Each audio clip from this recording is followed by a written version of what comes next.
What to do? This is French, I can't speak it.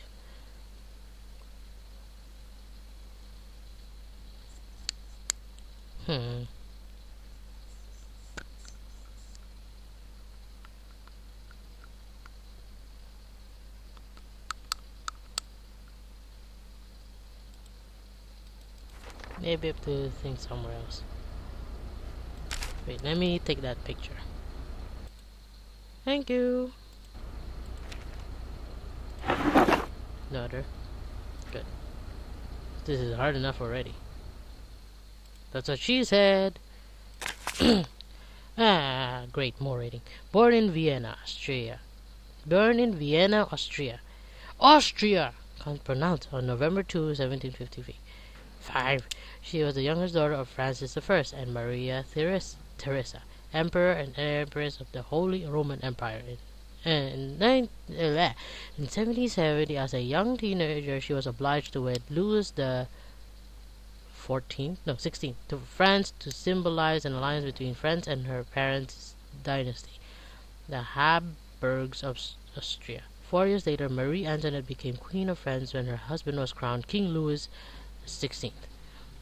As queen, her lavish lifestyle made her unpopular. While commoners stood in bread lines praying for food, they cursed the queen who was living so comfortably in her grand palace. People's discontent grew and grew until a full-scale revolution broke out in 1789. That's not her fault.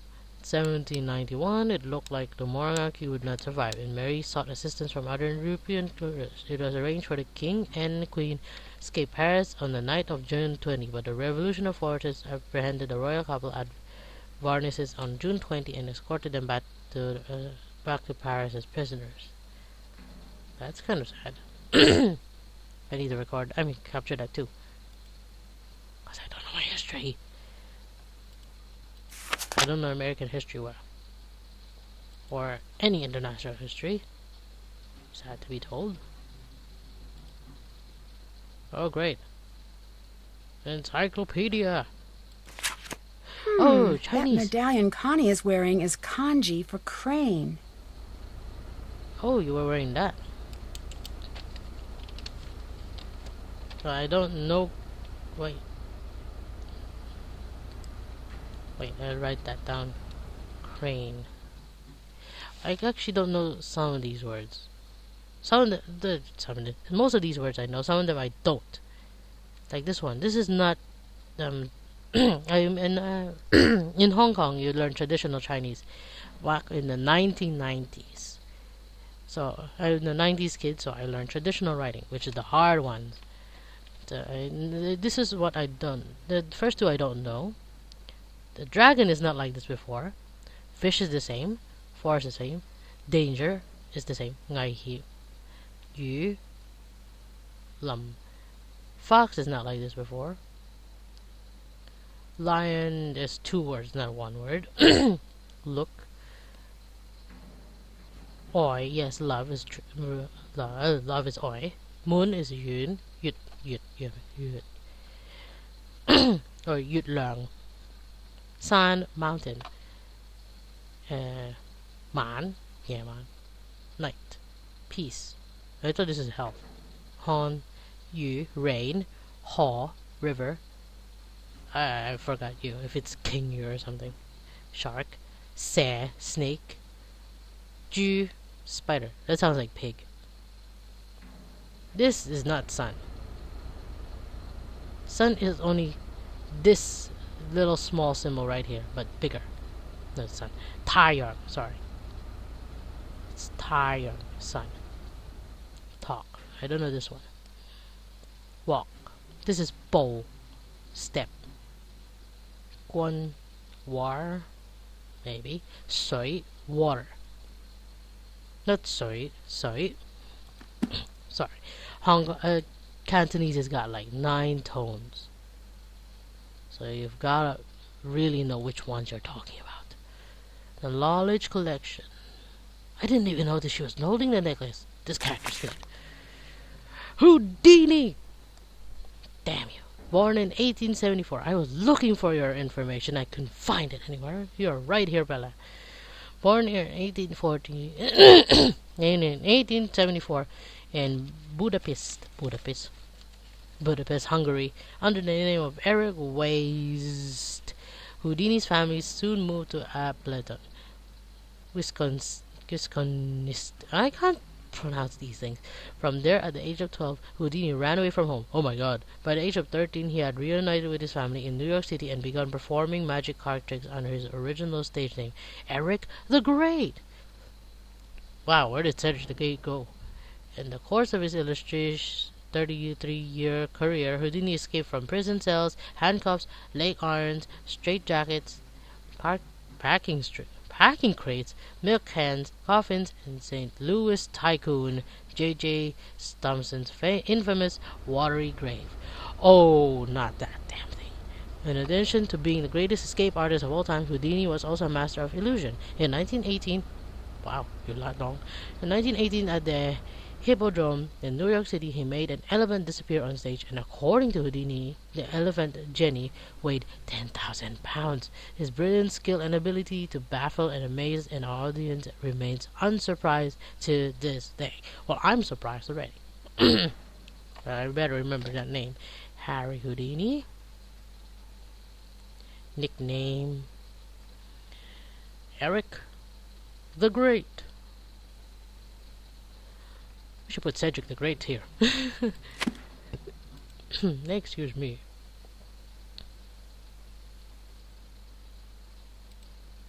Oh, beautiful. Is there... Oh, hello. The race to finish line. The real home team advantage. Managing stress for competition. Time for fit and fun. Harmful effects of steroids on athletes. Don't tell me someone's going to put steroids again. Use and effects of exogenous anabolic steroids. Anabolic steroids are drugs used to enhance athlete performance and build muscle mass. They're virtually all derivatives. Testosterone or substance of which promote the overproduction of testosterone in primates. In America, anabolic steroids are classed as a controlled substance. The possession of even the smallest amounts of the hectinol or human growth hormone can land a dealer in jail. Yet the steroid use has doubled and redoubled in the American fitness scene over the last 10 years. What is their attraction? Why would a star amateur or professional athlete risk jail time for possession? Because many people think they can get a little bit of extra performance if they take this stuff. Peer pressure among college students and even college and high school athletic teams is another reason. If someone on the team is taking drugs, you have to as well to keep up, because the early gains from anabolic steroids use are awesome, but there are no shortcuts to athletic excellence. The psychological side effects are terrible. Liver damage, heart disease, and impotence are just a few problems. Low body fat levels encountered with the heavy steroid use are unhealthy. In addition, through anabolic steroids grow at a fast rate, and they don't change the composition of connective tissues nor the heaviness of the bones. Thus, while the muscles are stronger, the support system for them are not, so injury is often the result. Ouch. Read this carefully, people. Remember that. No steroids. Take picture. You've learned a lesson today. It's a lot later than that word to me. Sorry.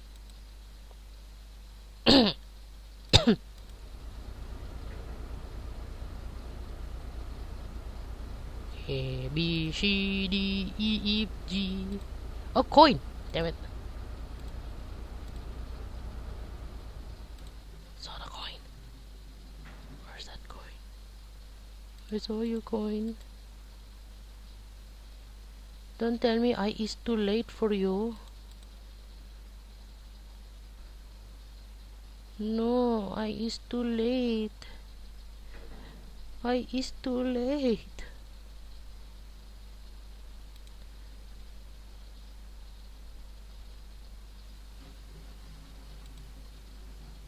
Coin. Coin. I love you. Thank you so much.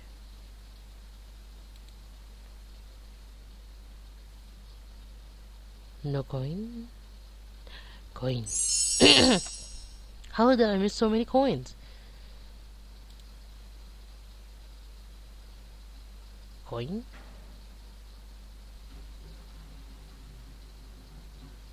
No coin. No coin. Coin. Coin. Who the hell is that? Okay, I'm not gonna bother looking at you. I'm just gonna read. In 17th century Spain, Captain General Juan Ignacio de Santa Ana Domingo was also something of a celebrity. Oh god, my name. My name. My words cannot pronounce his name. Why can't I? Why am I shortcut everything? He was the Spanish royalty's go-to guy when it came to transporting exceptionally valuable cargo from present-day Central America back to Spain. Not only was he an expert navigator, but he was a gifted tactician when it came to naval warfare. He was adept at eluding and, when necessary, defeating pirates who often pursued his ships. By 1665, he and the 17 majestic galleons under his command had become legendary. Oh, that's only 2 pages. But 4 years later, as summer in the New World came to a close, the legend took a tragic turn. Anchored in the port of Portobello, El Toro abruptly ordered his 7 virtuous fleet to set sail for Spain despite increasing bad weather. Reports that the infamous privateer Harry Morgan was in... Oh, that's where the Morgan came from. Was in the area. The cargo he was transporting must have been extraordinarily precious to him to take such risks. One that unfortunately proved disastrous. No one knows which the fleet encountered. Harry Morgan was, or the hurricane was, which devastated the Caribbean islands days later, or perhaps both. But this much is known: El Toro, his crew, and the entire seven virtue fleet were never seen again.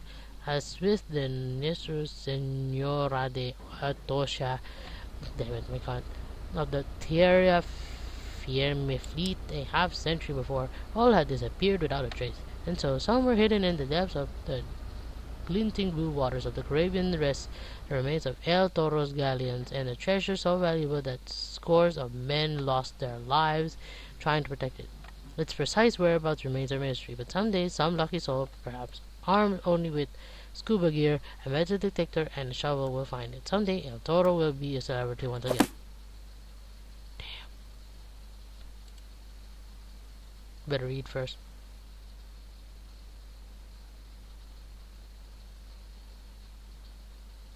Nothing.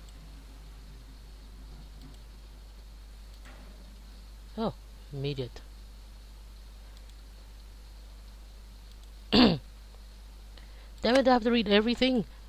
Congratulations. What the hell? Congratulations there. Oh, the Dryam Model 2000. We are... What the hell is this?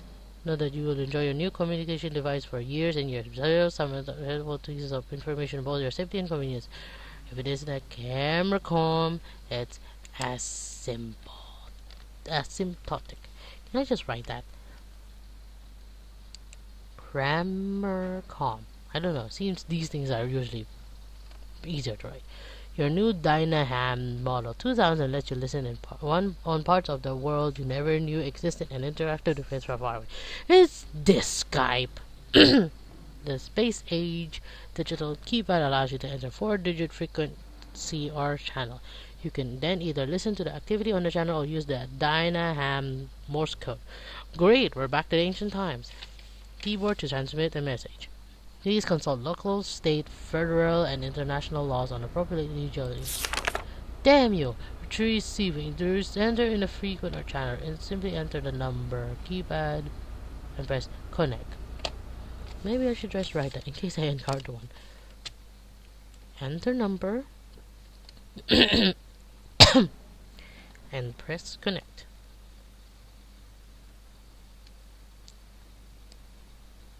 Four numbers. Transmitting. All messages are sent using Morse code. Damn it. Morse code. See appendix. One letter at a time.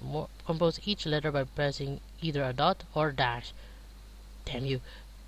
To the Morse code keyboard. When you have finished composing a letter, press send. Damn it. I forgot what's the symbol in English. The left side pointing triangle erases the series of dots and dashes that have been sending prior to hitting the send button. If you realize that you made a mistake after hitting the send button one or more times, pushing the double double backward button and send and ignore previous session schedule. If you have transmitted an unrecognizable letter or transmission error, sound will play. Good maintenance techniques will extend the life of your Dynaham 2000 model. Avoid exposure to liquids, solvents, body fluids, and caustic chemicals. If the main radio tube has expired, it can be replaced with any standard radio tube. Caution: avoid placing fingers or foreign objects into the main radio tube holding socket. Electrical shock can result. Oh my god. Oh my god, now I can learn my Morse code again. Really, I lost the Morse code paper. I used to have it. Now I know. Now I knew. Dot dot dot. Dot dot dot. SOS.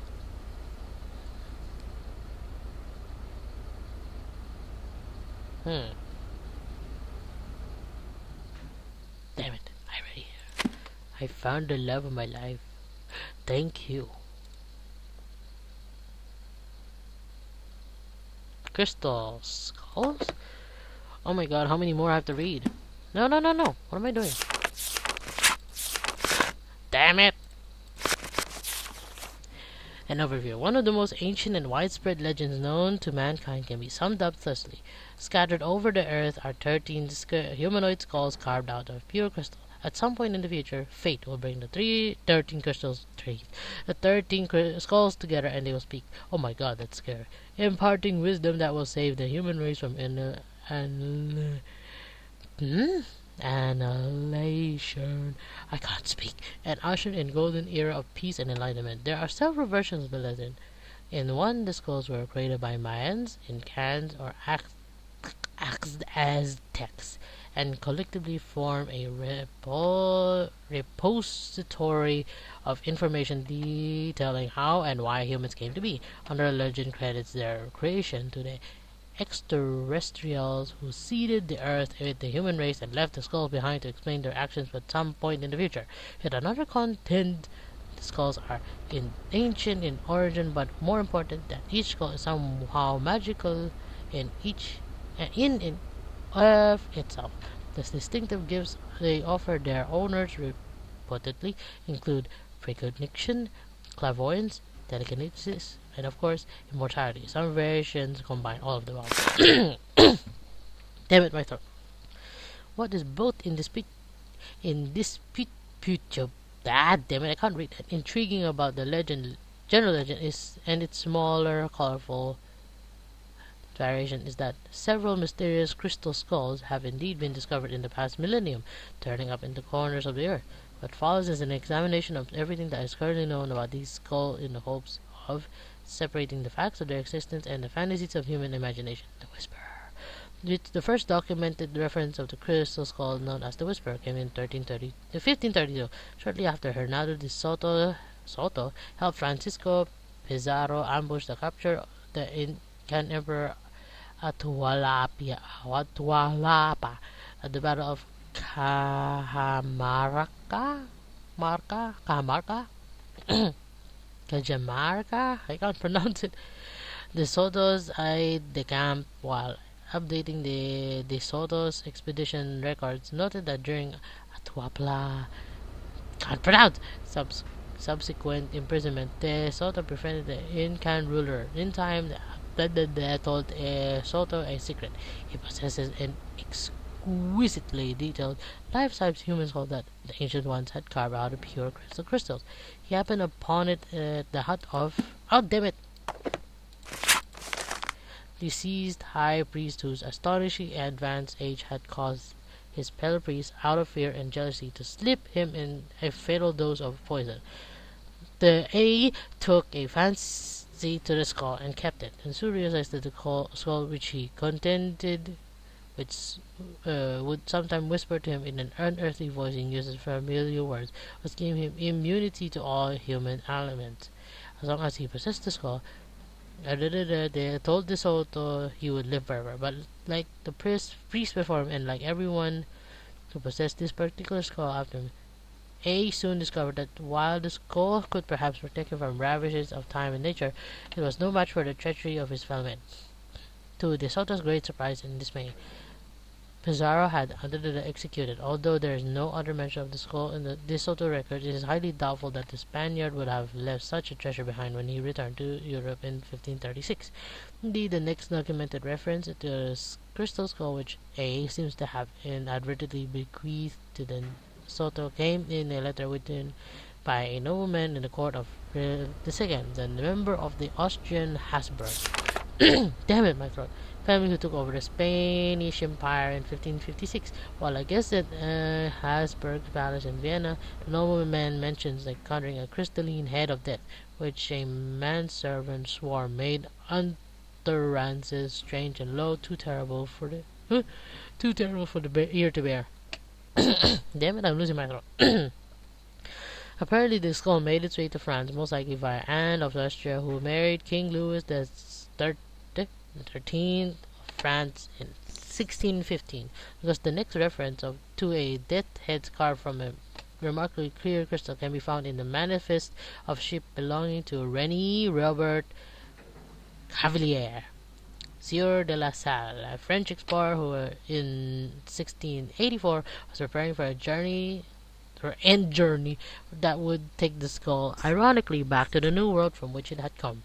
The fact that La Salle took the skull with him on his expedition to colonize the Mississippi River Valley suggested that he may have been aware of its reputations for conferring immortality upon his owner. But once again, his real enemy proved not to be not age or disease, but his fellow men. A group of his men stranded in what is now Texas after the expedition landed in the wrong place and antagonized the local Native Americans. Eventually mutinied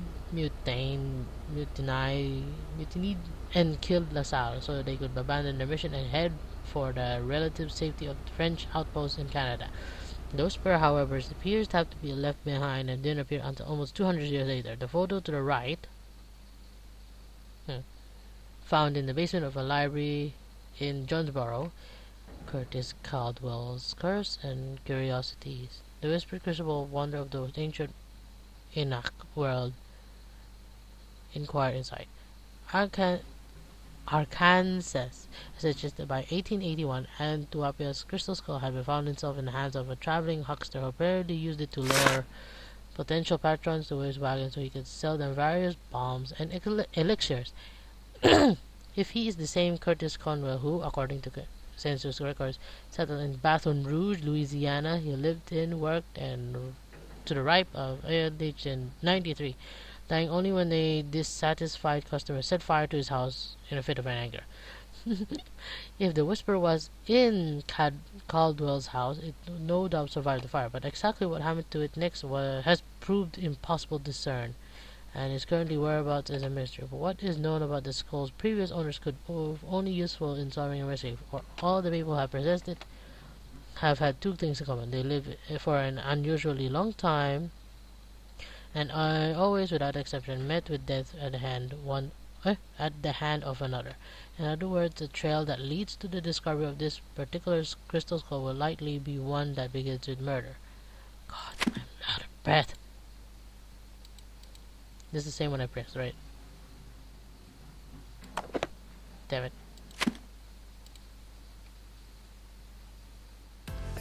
I already lost track of where I clicked.